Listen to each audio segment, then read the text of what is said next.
பாண்டேவுக்கே நான் இப்ப சொல்ல வரேன். உன்னை அறியாமலேயே நீ எதை ஒத்துக்கிட்ட தெரியுமா? எங்கள் தலைவர் கலைஞரின் குடும்பத்தை போல உங்களுடைய குடும்பங்கள் ஏன் இல்ல? இங்க உட்கார்ந்து இருப்பவர்களும் அந்த குடும்பத்தை போல நீங்களும் வர வேண்டும் அப்படின்னு சொன்னா அந்த குடும்பம் உயர்ந்த குடும்பம் என்பதால் நீ சொல்லி இருக்கிற. ஜெயலலிதா செஞ்சதெல்லாம் சரின்னு கை தட்டி இல்ல, அப்படியே குதிச்சு இல்ல. காஞ்சி சங்கராச்சாரியை கைது செய்தது யார்? மர்டர் கேஸ்ல ஜெயலலிதா தானே. இப்ப சொல்லு, ஜெயலலிதா செய்ததெல்லாம் சரி என்று சொன்னால் சங்கராச்சாரி ஒரு கொலகாரம் தான் அப்படின்றது நீ ஒத்துக்கிறியா? ரங்கராஜ் பாண்டே என்ன பாவம் செஞ்ச குடும்பமா? என்ன பண்ணி சொன்னீங்க? எல்லாம் பாவமா?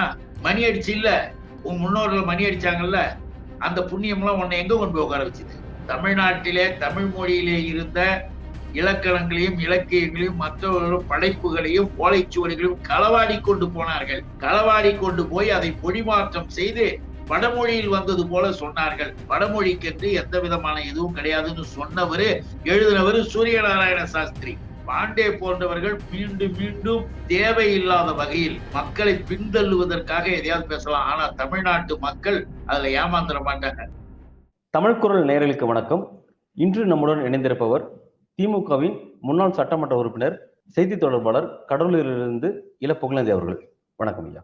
வணக்கம் ஐயா. இப்ப அண்மையில ரங்கராஜ் பாண்டே அவர்கள் கோயம்புத்தூர்ல பிராமணர்கள் சங்க மாநாடு நிகழ்ச்சி ஒன்று நடத்திருக்காரு. அதுல அவர் பேசியிருக்கிறாரு.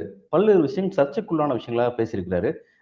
அதுல வந்து ஒரு முக்கியமான விஷயம் என்ன விஷயத்தை குறிப்பிடுற அப்படின்னா, கலைஞர், பிறகு ஸ்டாலின், உதயநிதி போன்றவர்கள்லாம் தொடர்ச்ச இந்த ராஜாக்கள், அதாவது இந்த ஒரு அமைச்சரவைகள் தொடர்ச்சி நீடிக்கிறது, முதல்வராக இருக்கிறதுக்கான காரணம் வந்து அவருடைய அப்பா, அதாவது கலைஞருடைய அப்பா வந்து கோவில்ல நீண்ட காலமா வந்து நாதஸ்வரம் வாசிச்ச அந்த புண்ணியம், அதன் காரணமா தான் இப்படி ஒரு பலனை அனுபவிக்கிறாங்க அப்படின்ற விஷயத்த குறிப்பிட்டு பேசியிருக்கிறாரு.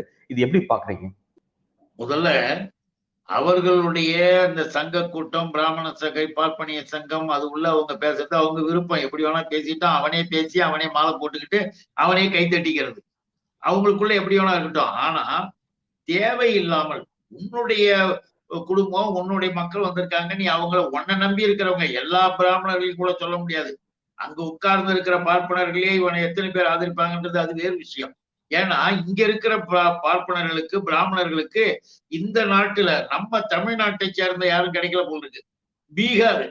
பீகாரை சேர்ந்த பாண்டே, இந்த பாண்டே அங்க கூட சொல்றார், பாருங்க என் பேருக்கு பின்னால பாண்டே இருக்கு, நான் பீகார்காரன், அதுல பெருமை அடிச்சுக்கிட்டு பேசுற பாண்டே எதை வேணா பேசிவிட்டு போ, ஆனா உனக்கு எங்க குடும்பத்தை பற்றி என்ன பேச்சு?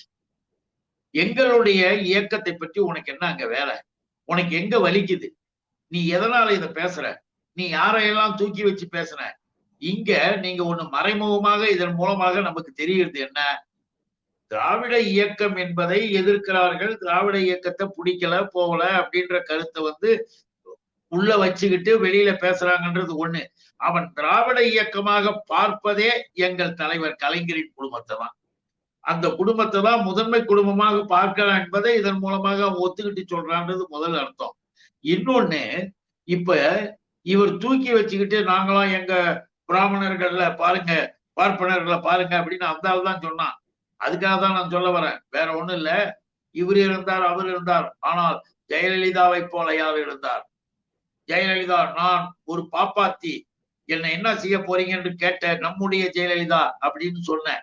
ஜெயலலிதாவை பத்தி ஆகா ஓஹோன்னா பேசிட்டு வந்து இல்ல, பேசிட்டு வந்த நீ உங்க கூட்டத்துக்கு முன்னால எந்த குடும்பத்தை மாதிரி நீங்க வாழணும்ன, யாரை எடுத்துக்காட்டா காட்டின, யாருடைய வாழ்க்கை சிறந்தது உயர்ந்தது என்று அந்த குடும்பங்களுக்கு காட்டின, அதை கொஞ்சம் யோசிச்சு பாருங்க. பாண்டேவுக்கே நான் இப்ப சொல்ல வரேன், உன்னை அறியாமலேயே நீ எதை ஒத்துக்கிட்ட தெரியுமா? எங்கள் தலைவர் கலைஞரின் குடும்பத்தை போல உங்களுடைய குடும்பங்கள் ஏன் இல்ல? இங்க உட்கார்ந்து இருப்பவர்களும் அந்த குடும்பத்தை போல நீங்களும் வர வேண்டும் அப்படின்னு சொன்னா அந்த குடும்பம் உயர்ந்த குடும்பம் என்பதால் நீ சொல்லி இருக்கிற. உழைப்பால் உயர்ந்தார்கள், என்ன தப்பு? பாடுபட்டார்கள். அவர்களுடைய உழைப்பு, திறமை, ஆற்றல், கலைனா என்ன, கலைஞர்னா என்ன? பன்முகத்தன்மை படைத்த கலைஞர், பன்முக ஆற்றல் இல்லையா? இன்னைக்கு உலகத்துல எங்க போனாலும் கலைஞர் அப்படின்னா எங்க தலைவர் தான் நினைவிற்கு வருவார். முத்தமிழறிஞர் கலைஞர் தான் நினைவிற்கு வருவார். அது உலக இயல்பு. அந்த அளவிற்கு உயர்ந்த ஒரு நிலைப்பாட்டை அவர் அடையணும்னா எவ்வளவு உழைப்பு, எவ்வளவு அவருடைய சிறப்பு, அவருடைய ஆற்றல், அவருடைய ஆற்றல், அவருடைய சிறப்பு, அவர்கள் அந்த குடும்பம் எல்லாம் வந்துகிட்டு இருக்கு. அந்த குடும்பத்தை நீயே உணர்ந்திருக்கிற. வெளியில இப்படி பேசுற, அது அருள் வந்தது, அந்த இது வந்ததுன்னா கதை பேசிட்டு உட்கார்ந்துருக்கிய. கோயிலையே கட்டிக்கிட்டே கிடந்தது இல்ல உன் ஜெயலலிதா. இதுக்கு பாண்டே பதில் சொல்லிட்டு அப்புறம் பேசிட்டு இனிமே அடுத்த கூட்டத்துல. ஜெயலலிதாவை போல் நீங்கள் இருக்க வேண்டும் என்று ஏன் சொல்லல? ஜெயலலிதா தொழில் இது, அந்த தொழில்ல அவங்க இது பண்ணிட்டு வந்தாங்க. இத்தனை பேர் கூட வாழ்ந்தாங்க, இத்தனை பேரை கட்டிக்கிட்டாங்க, இத்தனை பேரை எடுத்தாங்க, இத்தனை பேர் பெத்தாங்க. எதையாவது ஒண்ணு நீ பெருமையா சொல்ல முடிஞ்சதா? இல்ல உன்னுடைய அந்த கூட்டத்துல வந்தவங்க யாரையாவது இந்த ஜெயலலிதா பாருங்க நம்மளுடைய ஜெயலலிதா, ஆகவே ஜெயலலிதாவை போல் நம் குடும்பத்து பெண்கள் இருக்கணும்னு சொல்லுவியா? சொல்ல முடியாது. சொல்லக்கூடிய அளவிற்கு ஜெயலலிதாவின் வாழ்க்கை தரம் இல்லை, திறம் இல்லை. சும்மா நீங்க உண்மையை உன் மூலமா வந்தது. நானா சொன்னேன். ஏன்னா ஜெயலலிதாவை புகழ்ந்துட்டு எங்க தலைவர் குடும்பத்தை சொல்லிட்டு, ஆனா எங்க தலைவர் குடும்பம் போல நீங்களாம் வாழ வேண்டும் அப்படின்னு அவங்களுக்கு அட்வைஸ் பண்றீங்கன்னா, நீயே உன்னை அறியாமல் உயர்ந்த குடும்பமாக இருப்பது தலைவர் கலைஞரின் குடும்பம் என்பதை ஒப்புக்கொண்டு இருக்கிற. ஜெயலலிதாவை நான் புகழ்ந்து வரலான்னு சொல்லலாம். ஆனா ஜெயலலிதா மாதிரி ஜெயலலிதா இன்னொன்னு என்ன? இதுக்கு பதில் சொல்லுங்க பாப்போம். இதே ஆளை கேட்போம். ஜெயலலிதா செஞ்சதெல்லாம் சரின்னு கை தட்டினி இல்ல, அப்படியே குதிச்சு இல்ல. காஞ்சி சங்கராச்சாரியை கைது செய்தது யார்? மர்டர் கேஸ்ல ஜெயலலிதா தானே. இப்ப சொல்லு, ஜெயலலிதா செய்ததெல்லாம் சரி என்று சொன்னால் சங்கராச்சாரி ஒரு கொலகாரம் தான் அப்படின்றது நீ ஒத்துக்கிறியா? இல்ல உன்னுடைய காஞ்சி சங்கரமணன் சங்கராச்சாரி செய்தது சரி என்றால் உன்னுடைய ஜெயலலிதா காழ்ப்புணர்ச்சியோடு எதையும் செய்கின்றது ஒத்துக்கிட்டியா? ரெண்டுத்துக்கு பதில் சொல்ல பார்ப்போம். எதுக்காக தேவையில்லாமல் இப்ப எங்க குடும்பத்தை பத்தி பேசுற? எங்கள் குடும்பம் உழைப்பால் உயர்ந்தது என்று உன்னாலேயே வந்தது. அப்படி உழைப்பால உயர்ந்தவர்களை பாராட்டணும், போற்றணும். அப்படி போற்றுவதற்கு பாராட்டுவதற்கு உனக்கு வெளிப்படையா மனசு இல்லை. ஆனால் உன்னை அறியாமலே அது நடந்துருச்சு. அதை நாங்கள் பார்த்தோம். அங்கே உட்கார்ந்து இருந்தவர் தோழர்கள்ல கூட, அங்க உட்கார்ந்து இருந்த மக்கள்ல கூட கலைஞர் குடும்பத்தை போல நம்ம குடும்பம் இருக்குனியா அப்படின்னு நினைக்கக்கூடிய அளவிற்கு அங்கு இருந்தது. ஆகவே பிராமண சங்கம் என்ற பேர்ல கூட்டத்தை நடத்தி இந்த நபர், இந்த ரங்கராஜ் பாண்டே தேவையில்லாத அரசியல் கருத்து இதெல்லாம் பேசிட்டு இருக்காரு தவிர வேற ஒண்ணும் அதன் மூலமாக பெரிய அவருடைய அறிவு ஆற்றல் கிழிஞ்சிடுச்சின்னு ஒண்ணு இல்ல. பண்பாடு கூட ஜெயலலிதா கிட்ட இல்லைன்னு நான் இங்க சொல்ல முடியும். பண்பாடு கிடையாதுங்க, ஒரு பக்குவமான கிடையாது. அதான் நீ பாராட்டுகிற, நீ போற்றுகிற உன்னுடைய பிராமண சங்கம் என்று சொல்லுகிறாய. அதுல நான் சொல்றேன், எங்களுடைய தலைவர் எடுத்துக்க, எங்க அண்ணன் தலைவர் தளபதி இன்றைக்கு இரவு பகலாக உழைக்கிற முதலமைச்சர். அவர் என்ன சாதி பார்த்தாரா, மதம் பார்த்தாரா? அனைவருக்கும் அனைத்தும் ஒன்னையும் சேர்த்துதான். அனைவருக்கும் அனைத்துனா ஒன்னையும் சேர்த்துதான். கிராமப்புறத்துல சாதாரண குடும்பமாக இருக்கிற பிராமண பெண்ணுக்கும் டிரான்ஸ்போர்ட்ல இலவசம் தான். அங்க கட்டண சலுகை தான், ஒண்ணும் கிடையாது. எல்லாரும் வாழணும்னு நினைக்கிறார். எங்காவது கொடுத்துருக்கானா? சாதி மதம் பார்த்தல்லப்பா, எல்லோரும் நன்றாக வாழ வேண்டும் என்று அனைவருக்கும் அனைத்திலும் திராவிட மாடல் சொல்றாரு. உனக்கு புரிஞ்சாலும் புரியாத மாதிரி நடிச்சுக்கிட்டு இங்கு பித்தலாட்ட வேலைகளை நீங்க செஞ்சுக்கிட்டு இருக்கிற. உன்னுடைய வீடு நீ இவ்வளவு மோசமா பேசுற. இப்ப என்ன? இப்ப அவர்களுடைய அந்த காலத்திலிருந்து அவர்கள் ஒரு கௌரவமாக தகுதியாக உழைச்சி சாப்பிடுறையா, என்கிட்ட கலை இருக்கிறது, என்கிட்ட இந்த திறமை இருக்கிறது, அந்த திறனை நான் இங்க காட்டி என்னுடைய வாழ்க்கையை என் பிள்ளைகளை நான் வாழ வைக்கிறேன் அப்படின்னு எந்த ரூபத்திலும் யாரும் குறை சொல்ல முடியாது. அவரை நீ பேசுறதுக்கு பிறகும் உன்னுடைய வீட்டில் நடந்த ஒரு இரங்கலுக்கு எங்க தலைவர் உனக்கு ஆறுதல் சொல்ற. பண்பாடை பாத்தீங்களா? பண்பு நிலையை பார்த்தீங்களா? இதே தலைவரை, எங்க தலைவர் அண்ணன் தளபதிய முதலமைச்சராக இந்த ஜெயலலிதா, அமைச்சரும் சொல்ல முடியாது, அதை மந்தின்னு தான் சொல்லணும், முதல் மந்தியாக அது ஆகும்போது அழைப்புகள் கொடுத்துட்டு 6வது ரோல உட்கார வச்சுது, அவமானப்படுத்தியது.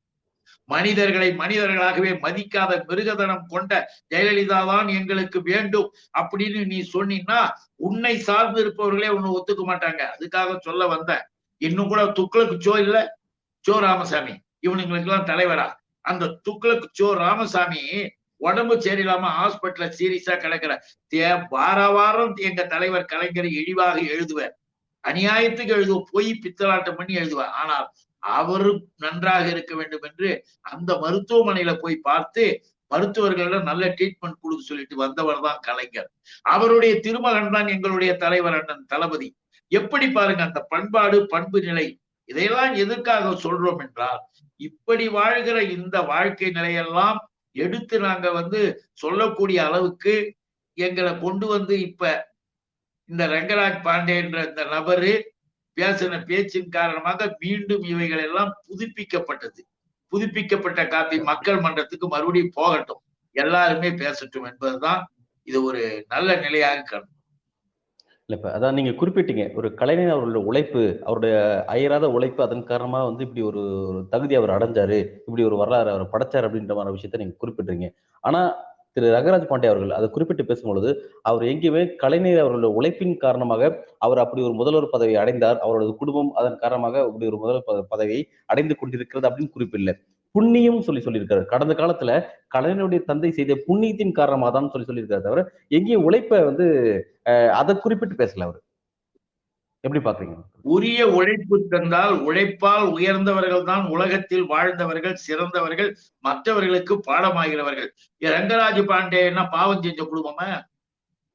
என்ன பண்ணி சொன்னீங்க? எல்லாம் பாவமா? மணி அடிச்சு இல்ல, உன் முன்னோர்கள் மணி அடிச்சாங்கல்ல, அந்த புண்ணியம் எல்லாம் உன்னை எங்க கொண்டு போய் உட்கார வச்சுது? இது என்னையா இது? உழைப்பால் உயர்ந்தது என்பதுதான் உலகத்துல பொதுவான கருத்து. நீ உன் விருப்பத்துக்கு அதுல புண்ணியம் கிடைக்கும், இதுல புண்ணியம் கிடைக்கும்னா அது என்ன எனக்கு ஒண்ணும் புரியல. நல்லா நினைச்சு பாருங்க. அப்ப அந்த பிராமணர் குல சங்க நிர்வாகிகளே ரங்கராஜ் பாண்டேவை வெளியில வந்தோன்னு திட்டிருப்பாங்க. அப்ப நாங்களாம் புண்ணியம் பண்ணலையா? நாங்களாம் எதுவும் இல்லையா? எங்களுக்கு அதெல்லாம் கிடையாதா? நாங்க உயர வேண்டாமா? அப்ப அந்த புண்ணியம் அவருக்கு மட்டும் தானா?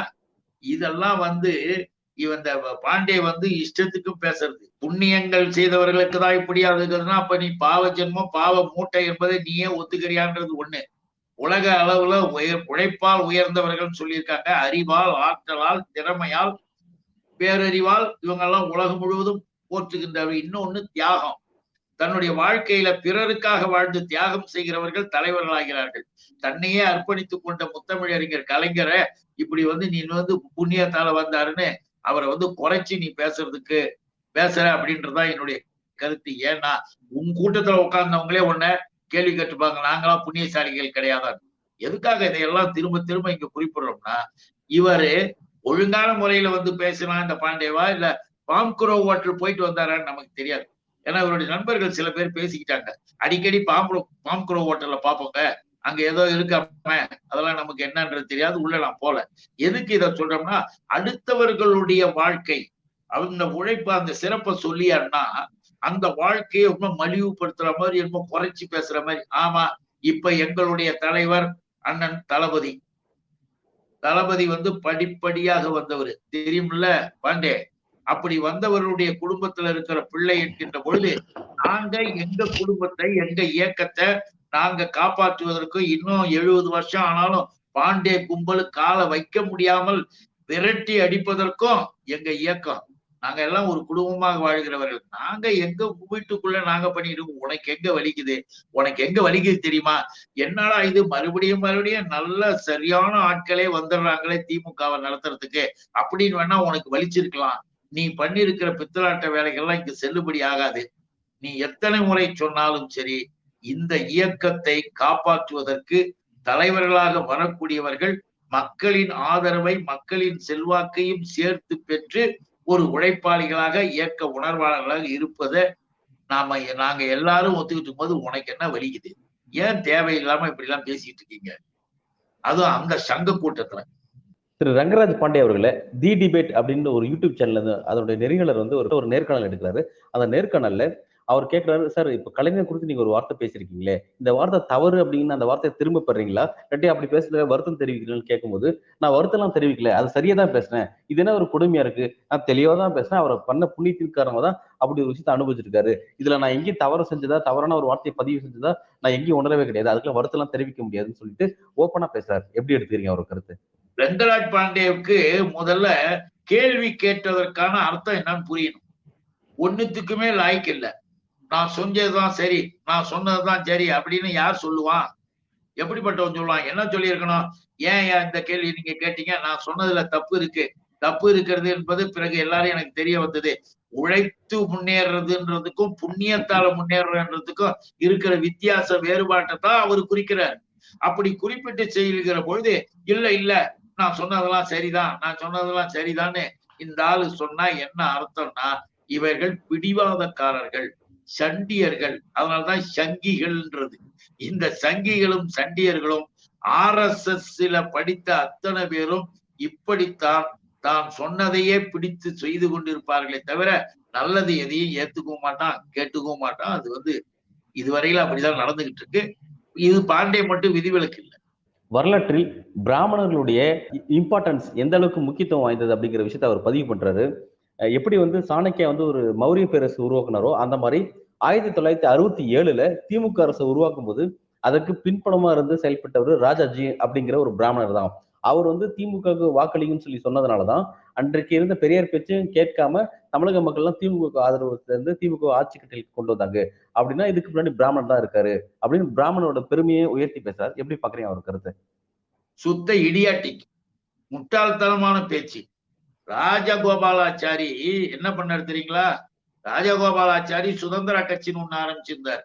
அதுல நின்னு பார்த்தாரு. டெபாசிட் வாங்கறதுக்குன்னு மட்டும் இல்ல, 100 ஓட்டு 500 ஓட்டு போறதுக்கே பெரிய கதையாயிட்டுது அவரு கதை. அந்த ராஜகோபாலாச்சாரி தமிழ்நாட்டின் சென்னை மாகாணத்துக்கு முதலமைச்சரா ஒரு காலத்துல இருந்தவர் தான்.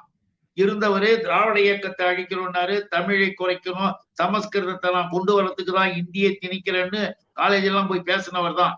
ஆனால் அப்படிப்பட்ட ஒரு நபர் அவருடைய நிலைப்பாட்டிலேயே மாற்றத்தை உருவாக்கி, எந்த கை இந்தி தான் இங்கு வேண்டும், சமஸ்கிருதம் தான் படிக்க வேண்டும் என்று எழுதியதோ அதே கை அதே வாயால் 1967ல இந்தியால் எந்த விதமான நன்மையும் கிடையாது, இந்தி திணிப்பு தேவையில்லை, இந்தியாவுக்கு ஒண்ணு ஒரு பெரிய வளர்ச்சி ஒண்ணு வந்துட போறது இல்ல, இந்தி திணிப்பை நானும் தவறு என்று சொல்லுகிறேன்னு பேச வச்சது பேரறிஞர் அண்ணா, முத்தமிழறிஞர் கலைஞர்.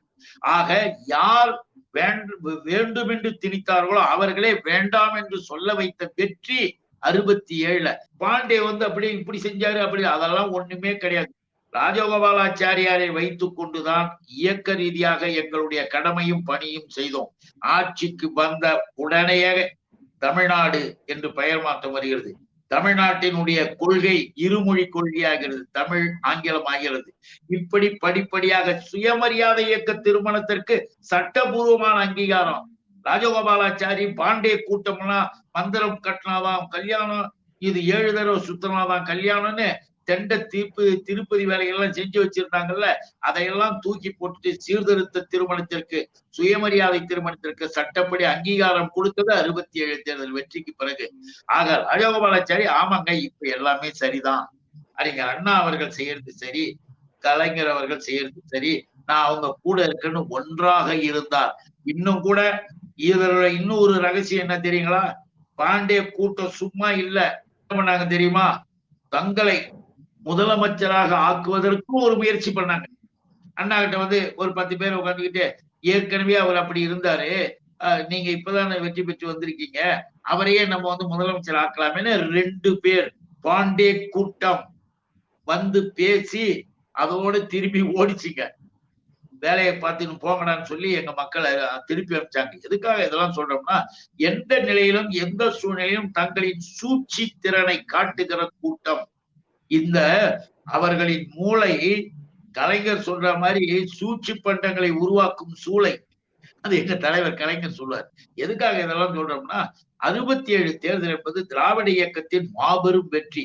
மக்களால் பெற்ற வெற்றி மட்டுமல்ல, இயக்க ரீதியாக ராஜகோபாலாச்சாரியாரை வைத்துக் கொண்டு மாபெரும் வெற்றியை பெற்று தான் சொன்னது செய்தது தப்பு என்று அவர் வாயால் சொல்ல வைத்தது மாபெரும் வெற்றி என்பதை அவங்களுக்கு எடுத்து சொன்னீங்கன்னா அது நல்லா இருக்கும்.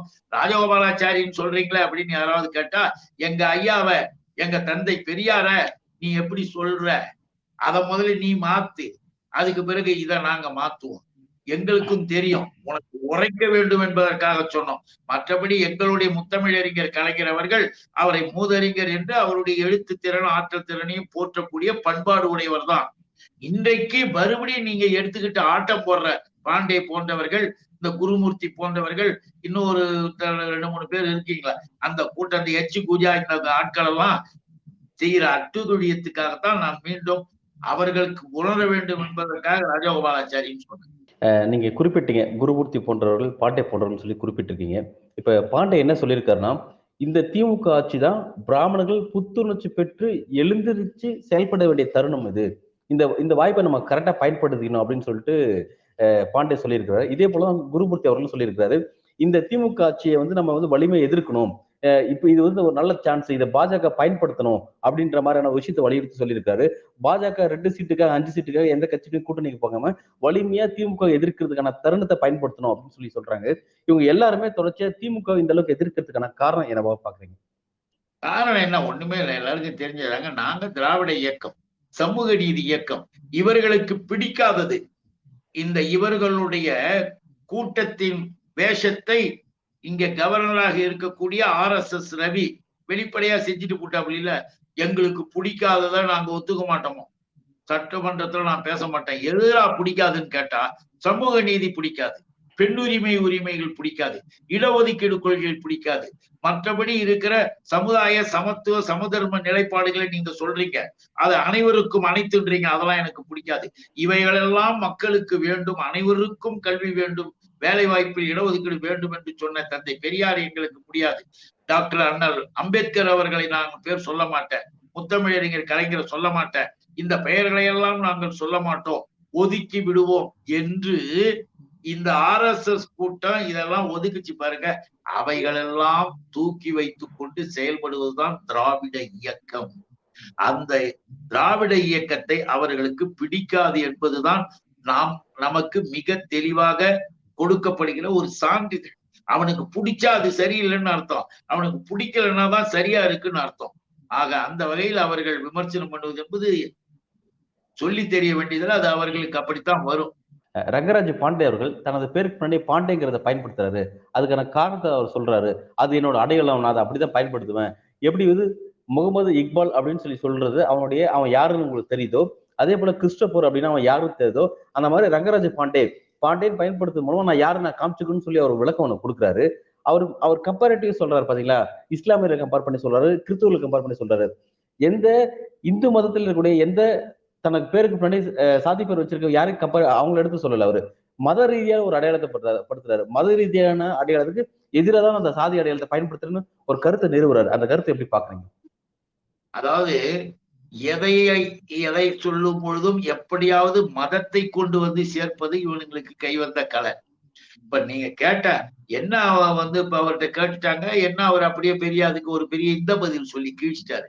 ரங்கராஜ் பாண்டேன்னு ஏயா போடுற, ரங்கராஜனாலே எல்லாருக்கும் புரியும், ரங்கராஜின்னு சொல்லாம அப்படின்னும் போது, இல்ல அது என்னுடைய அடையாளம், என்னுடைய இது, நான் பீகாரை சேர்ந்தவன், அங்க என்னுடைய பாண்டேன்றது எங்களுடைய வம்சம், எங்களுடைய இது சமூகம், அது ஒரு விருப்பம். நீ அதையும் போட்டுக்க, இல்ல நீ எதை வேணா போட்டுக்க.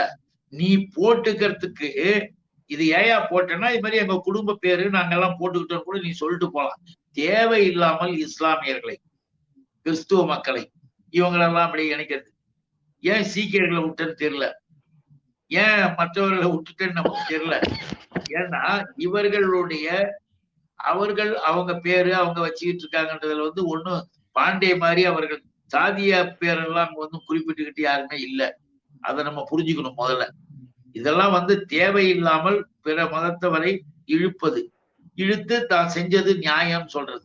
இப்ப நான் சொல்றேன், இந்துக்கள் சொல்றீல்ல, RSS ரவி எதுக்கியா அரசாங்கத்தினுடைய சிம்பல் நினைவு இதுல இருக்கக்கூடிய சிம்பல் இருக்குல்ல, சின்னம் இருக்குல்ல, அதுல எந்த ஒரு கோயில் இருக்கு? ஸ்ரீவில்லிபுத்தூர், திருவில்லிபுத்தூருடைய கோயில் படம் தானே இருக்குது. அந்த கோவில் படத்தை நான் போட மாட்டேன்னு எடுத்து இல்ல, அப்புறம் நீ என்ன இந்துன்னு வந்து உரிமை கொண்டாடுற? தமிழ்நாட்டு இந்துக்கள் என்று சொல்லப்படுகிறவர்கள் இவனுங்களுக்கு சம்பந்தம் இல்லைன்னா அதுவே போதும். நாம ஏதாவது செஞ்சுட்டோம், ஆஹா மசூதி படத்தை எடுப்பியா, மாதா கோயில் படத்தை எடுப்பியா, ஏன் எங்க கோயில் படத்தை எடுத்த இவன் தான் கத்துவான். இந்த பாண்டேவும் இந்த காண்டேவும் தான் கத்துங்க. ஆனா இன்னைக்கு அந்த கோயிலையே எடுத்துட்டு RSS ரவி ஆளுநரா தெரிஞ்சுக்கிட்டு காவி வேஷம் போட்டுட்டு போறான். இதுல இருந்து தெரியுது தமிழ்நாட்டை சேர்ந்தவர்கள், தமிழ்நாட்டில் இருக்கிற கோயில் குளம் அதனுடைய நிர்வாகம் வழிபடும் உரிமைகள் எதுவும் வழிபாட்டு நிலைகள் கூட அவனுங்களுக்கு சம்பந்தம் கிடையாது. அவங்க வேற நம்ம வேற. அதனால ரொம்ப போய் இது ஒரு ஆய்வு பண்ண வேண்டிய அவசியமே இல்லை. திரு ரங்கராஜ பாண்டே அவர்கள் தமிழ்நாடு அளவுல அறியப்படக்கூடிய ஒரு ஊடகவியலாளர் இருந்தாரு, மிக பெரும் பத்திரிகையாளர் இருந்தாரு. அவர் ஒரு பிராமணர் சங்க கூட்டத்துல கலந்துகிட்டது அப்படிங்கிறதும், அந்த பிராமணர் சங்கத்து கூட்டத்துல அவர் பேசின பல்வேறு விஷயங்கள், அதாவது பிராமணர்களுடைய மக்கள் தொகை குறைஞ்சிட்டு இருக்கு, இது ரொம்ப ஆபத்தான நிலையா இருக்கு, பல பிராமணர்கள் வெளிநாட்டுக்கு வேலை தேடி போயிடறாங்க, தமிழ்நாட்டுல அக்ரகாரமே காலி ஆயிடுச்சு, அக்ரகாரத்தெல்லாம் பாத்தீங்கன்னா சூசைன்னு சொல்லிட்டு கிறிஸ்தவர்கள் போன்றவங்களாம் அதுக்கான ஓனரா இருக்காங்க அப்படின்னு பிராமணர்களோட இன்றைய நிலை குறித்து ரொம்ப கவலைப்பட்டு அவர் பேசியிருக்கிறாரு. பிறகு பேருக்கு பின்னாடி நம்ம அடையாளத்தை சேர்க்கிறதோட அவசியத்தை குறித்து அவர் பேசுறாரு. ட்ரெடிஷனலா குடுமி வைக்கிறது, பூணூல் போடுறதெல்லாம் நம்ம பின்பற்றணும் அப்படிங்கிற கருத்தெல்லாம் பேசுறாரு. இவரோட பேசக்கூடிய மொத்த கருத்து அப்படிங்கிறது, நீதி கட்சி ஆட்சி தொடங்கி இன்றைக்கு இருக்கிற இந்த திமுக ஆட்சி வரையான இவ்வளவு பெரிய இந்த திராவிட கட்சியினுடைய இந்த சித்தாந்தத்தினுடைய அடிப்படையான இந்த கட்சியினுடைய தொடர்ச்சியில இது நாள் வரையும் குறைந்திருந்த பிராமணிய ஆதிக்க விஷயம் அப்படிங்கிறது திரும்ப அதை நிலைநாட்டுவதற்கான முயற்சியா பாக்குறீங்களா, இல்ல எதனோட வெளிப்படா அவரோட கருத்தை பாக்குறீங்க? இல்ல தமிழ்நாட்டு பிராமணர்கள் என்பதும் பீகார் பிராமணர்களுக்கு இருக்க வித்தியாசத்தை நீங்க புரிஞ்சுக்கணும். இங்கதான் பரிதிமார் கலைஞர் ஒருத்தர் இருந்தாரு, சூரிய நாராயண சாஸ்திரின்னு அவர் பேரு. அவரு பரிதிமார் கலைஞர்னு தன்னுடைய பெயரையே மாத்திக்கிட்டார். அவர் எழுதிய புத்தகத்துல மிக தெளிவாக சொல்வார், வடமொழியாக இருக்கிற சமஸ்கிருதத்தை சொல்வார், வடமொழியில் எந்த விதமான இலக்கணமோ இலக்கியங்களோ கதைகள் புனைவு எதுவுமே கிடையாது. அங்கிருந்து இங்கு வந்தவர்கள் தமிழ்நாட்டிலே தமிழ் மொழியிலே இருந்த இலக்கணங்களையும் இலக்கியங்களையும் மற்றவர்களும் படைப்புகளையும் ஓலைச்சுவடிகளையும் களவாடி கொண்டு போனார்கள். களவாடி கொண்டு போய் அதை மொழிமாற்றம் செய்து வடமொழியில் வந்தது போல சொன்னார்கள். வடமொழிக்கென்று எந்த விதமான எதுவும் கிடையாதுன்னு சொன்னவரு எழுதினவரு சூரிய நாராயண சாஸ்திரி. இன்னும் கூட தெரியுங்களா, இவர்களுடைய ஆட்டத்தை இவர்களுடைய கொட்டத்தை முழுவதும் நாட்டு மக்கள் முன்னால் திரையை விலக்கி வெளியில் காட்டியது சின்ன குத்தூசி என்கின்ற முரசொலி தூசியார். சின்ன குத்தூசியினுடைய கட்டுரையை படிச்சாலே போதும். அவரும் இந்த பகுதி இந்த பிராமண குலத்தில் அவங்க பகுதியில சமூகத்தில் பிறந்தவராக இருக்கலாம். தமிழ்நாட்டில் இருக்கிற அவங்க மட்டும் இல்ல, இன்னும் நிறைய பேர் சொல்ல முடியும். எத்தனையோ பேர் சிந்தனைவாதிகளாக, உண்மையை ஏற்றுக்கொள்பவர்களாக, சமூக நீதிக்கு துணை போகிறவர்களாகவும் இருந்திருக்கிறாங்க. பாண்டேவுக்கு அதெல்லாம் தெரியாது. தெரியாதனால ஏதோ கத்தின்னு கிடக்குது. அது கத்தின்னு கிடக்கிறதுனால எல்லாருமே அதை சுத்தின்னு கிடக்க மாட்டாங்க, வேடிக்கை பார்த்துட்டு போய்கிட்டே இருக்க போறாங்க. ஏனென்றால் இங்க புத்திசாலித்தனமா படிச்சுட்டு அவன் வேலை வாய்ப்பு வாங்கிட்டு உலகம் முழுவதும் போறான். இப்போ உலகம் முழுவதும் சுருங்கிடுச்சு. ஏன்? கையிலேயே உலகம் வந்துடுச்சு இல்ல, செல்போனு வந்துச்சா இல்லையா? பாண்டே கிட்ட கேளுங்க. இந்த செல்போன் மட்டும் ராம கதை எழுதும் போது, ராமாயணம் ஒரு கதைன்னு நான் சொல்லல, ராஜகோபாலாச்சாரியே எழுதியிருக்காரு. ராமாயணம் என்பது ஒரு கதை, அதுல வரக்கூடிய கதாநாயகன் கதாநாயகி தான் ராமன் சீதன்னு ராஜகோபாலாச்சாரி எழுதியிருக்கிறாரு. அதை போய் படிக்க சொல்லுங்க. இதுல நாம சொல்ல விரும்புவது, இந்த செல்போன் இப்ப வந்து போச்சு, உலகம் முழுக்க அவன் வேலை தேடி போலாம், என்ன தப்பு? அந்த செல்போன் மட்டும் அன்னைக்கு இருந்திருந்தா கதையிலேயே என்ன எழுதியிருப்பாங்க? ராமனும் சீதையும் செல்போன்ல பேசியிருந்தா அனுமார் கேரக்டரே கிடையாது. இதெல்லாம் நம்ம எதுக்காக சொல்ல வரோம்னா, பாண்டே போன்றவர்கள் மீண்டும் மீண்டும் தேவையில்லாத வகையில் மக்களை பின்தள்ளுவதற்காக எதையாவது பேசலாம். ஆனா தமிழ்நாட்டு மக்கள் அதுல ஏமாந்துட மாட்டாங்க. படிப்பார்கள், அயல் நாட்டில் வேலை செய்வார்கள், எல்லாரும் ஒன்னா இருக்கிறோம். சமூகத்துல எல்லாரும் ஒன்னா இருக்கிறதுனால்தான் தளபதி அவர்கள் முதலமைச்சரானவுடன் அனைவரும் இன்னைக்கு பாருங்க, ஆதிநகரத்தார் அத்தனை பேரும் முதல்வருக்கு பாராட்டு தெரிவிக்கிறார். 108 புத்தகங்களை இன்னைக்கு வெளியிடுறாரு, பக்தி இலக்கியங்கள். தமிழ்ல அந்த பக்தி இலக்கியங்களை நீ என்ன பண்ணி இவ்வளவு நாள் கிழிச்சியா? இந்து மதம் குதிக்கிறிய, ஏன் செஞ்சிருக்க வேண்டியதானே? எங்க போய் தொலைஞ்சிங்க? அதை செய்யறவரை பாராட்டுறதுக்கு தெரியல. அதை செய்யாம இந்த பண்டாரங்களை எல்லாம் ஜெயில புடிச்சு போட்டு கதவு புடிச்சு அடிச்சு தலையில அடிச்ச ஜெயலலிதா வாழ்கன்னு சொல்றிய, நீதான் இந்து மதத்துக்கு சொந்தக்காரனா? நீதான் சமயத்தை வளர்ப்பவனா? நடந்ததை சொல்றோம், நடந்து கொண்டு இருப்பதை சொல்றோம். இன்னைக்கு குன்றக்குடி அடிகளாரிலிருந்து இருந்து எல்லாருமே அவர்கள் அத்துணை பேரும் முதல்வருக்கு தன்னுடைய நன்றியை தெரிவித்திருக்கிறார்கள், பாராட்டி இருக்கிறார்கள். 108 ஞாபகம் வருதா? 108 திவ்ய சேஷம் சொன்னாங்க. 108 புத்தகங்கள் இன்றைக்கு பக்தி புத்தகங்கள் இலக்கியங்களை வெளியிட்டிருக்கிறார். அது மட்டுமல்ல, அதை படிப்பதற்கு நூலகத்தையும் வைத்திருக்காங்க. இதெல்லாம் யார் செய்யறது? நாம செய்யறோம். யாராக இருந்தாலும் 108 மறக்க முடியாது. 108 போச்சுன்னா முத்தமிழறிஞர் கலைஞர் அடிபட்டு சாலையிலே கிடக்கின்ற உயிருக்கு போராடுகின்றவர்களை, வீட்டிலே உயிருக்கு போராடுவர்களை அழித்து கொண்டு போகிற ஆம்புலன்ஸ் 108, அந்த 108 தமிழ்நாட்டில் கொண்டு வந்தது முத்தமிழறிஞர் கலைஞர். அதனால இதெல்லாம் எதுக்காக சொல்றோம்னா, நியாயமானது உண்மையானது என்பது எல்லாருக்கும் தெரிஞ்சது. இவர்கள் அவன் விருப்பத்துக்கு எதையாவது சொல்லிட்டு போவான். அதுக்கு மேல அதுல பேசுறதுக்கு ஒண்ணும் கிடையாது. கலைஞர் தான் நாத்திகவாதி கிடையாது, அவர் ஒரு கடவுள் சிந்தனையாளர், இறை நம்பிக்கை கொண்டவர் அப்படின்ற விஷயத்த ரங்கராஜ பாண்டே அவர்கள் குறிப்பிடுறாரு. அவர் சொல்ற கருத்தை நீங்க எப்படி பாக்குறீங்க? அதுல என்ன ரொம்ப மகிழ்ச்சி அவருக்கு? முத்தமிழறிஞர் கலைஞர் 100% பகுத்தறிவாதியாக தெளிவாக இந்த கடவுள் பொம்மைகளை, இந்த கடவுள் சிலைகள் எல்லாம், சிலைகள் அழகா இருந்தா ரசிக்கலாம், பொம்மை நல்லா இருந்தா பார்க்கலாம். பொம்மையை செஞ்சு வச்சுட்டு பொம்மை கிட்ட போய் என் பையனுக்கு வேலை வாங்கி கொடுன்னு சொல்றதெல்லாம் தலைவர் அழகா சொல்லுவாரு, அவருக்கே உரிய பாணியில. ஏன் அப்படி வீணா போறீங்கன்னு. அதனால பகுத்தறிவாளரும் அவர் பகுத்தறிவாளரா இல்லையான்ற விவாதம்லாம் இப்ப தேவையே இல்லை. அதுக்கு தனியா வச்சுக்கலாம், வரட்டும். அவருடைய எழுத்து ஒண்ணு எப்படின்றத நான் சொல்றேன். பராசக்தியில இருந்து ஆரம்பிக்கும், இன்னும் எல்லா கதையிலையும் அவர் எடுத்து அங்க சொன்னதை பார்க்கும். இந்து மதம்னா என்னன்னு சொல்லியிருப்பாரு. இந்த ராமன் கதை, இந்த கிருஷ்ணன் கதை, இந்த கதையெல்லாம் அவருக்கு தெரியும். அவர் எப்படி அவருடைய பாணியில சொல்வது என்பது வேறு. அதனால இவன் எதையாவது ஒண்ணு இருந்தாலும் உளறிட்டு கிடப்பான், அதுக்கெல்லாம் கேள்வியே தேவையில்லை. முத்தமிழறிஞர் கலைஞர் தந்தை பெரியாரின் தொண்டர், கடவுள் மறுப்பாளர். ஏன் ஆயிரக்கணக்கான ஆண்டுகளாக எங்கள் மக்களை படிக்காமல் நிறுத்தினவனை தடுக்கல, அரசு வேலைக்கு போகக்கூடாது என்பவனை தடுக்கல, வாழ்க்கையில முன்னேற்றம் என்கின்ற தொழில் செய்வதை பற்றி எவனும் கேட்கல, குலத்தொழில செய்தான்னு சொல்லி எங்கிருந்தோ வந்தவன் எங்களை ஆட்டி படைத்தான், அதை கேட்காத இந்த கடவுள்கள் எங்களுக்கு எதுக்கு என்று அறிவுபூர்வமாக கேள்வி கேட்ட சிந்தனையாளர்கள், பகுத்தறிவாளர்கள்.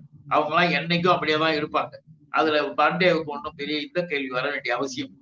அவரை கொச்சைப்படுத்தாதீங்க, அவரை இழிவுபடுத்தாதீங்க.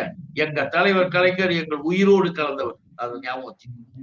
ரங்கராஜ் பாண்டே அவர்களுடைய பல்வேறு விமர்சனங்களுக்கு, பல்வேறு குற்றச்சாட்டுகளுக்கு திமுகவிலிருந்து பல்வேறு தகவல்களை வரலாற்று பூர்வமாக எடுத்து தமிழ் பொருள் நேயர்களுக்காக வைத்ததற்கு மிக்க நன்றி.